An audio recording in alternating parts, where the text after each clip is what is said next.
Vous êtes attendu car vous allez bénéficier d'une procédure de rythmologie à l'hôpital de Lorient.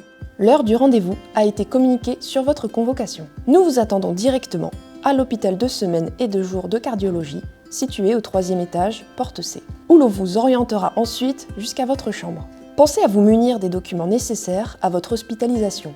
Vos documents administratifs, carte vitale, complémentaire santé et pièces d'identité, ainsi que les éléments de votre dossier médical dont la lettre du médecin adresseur, l'ordonnance actuelle, ainsi que les résultats des examens complémentaires et la dernière prise de sang. Si vous êtes convoqué un matin, merci de venir à jeun depuis minuit, sans pour autant interrompre votre traitement, sauf information spécifique contraire. Si vous entrez la veille de l'intervention, l'équipe présente sur place vous indiquera la marche à suivre. À votre arrivée, il vous sera demandé de renseigner votre personne de confiance et de signer la feuille de consentement. Les chambres ne disposent pas de casier à clé. Nous conseillons donc de ne pas apporter de bijoux ou objets de valeur. Vous pourrez ensuite vous mettre en tenue de bloc opératoire. Un bracelet d'identification, une perfusion veineuse et un rasage approprié de la zone à traiter vous seront proposés. Une fois prêt, un brancardier vous accompagnera au bloc opératoire afin de commencer l'examen. Les procédures de rythmologie se déroulent sous anesthésie locale. Vous serez donc conscient et avec la possibilité de discuter avec le cardiologue durant toute la durée de l'examen.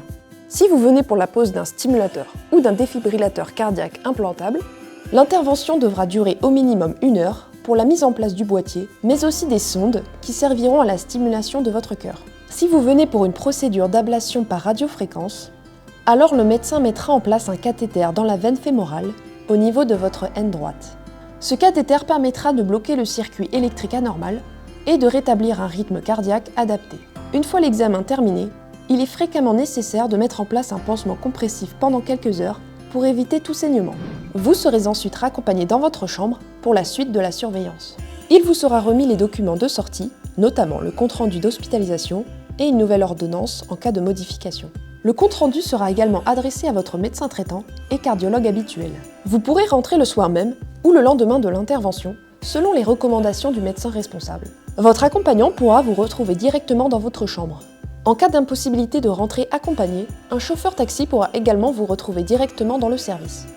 En cas de questions ou problèmes, n'hésitez pas à contacter le secrétariat ou directement le service en dehors des heures ouvrées. Merci et à bientôt!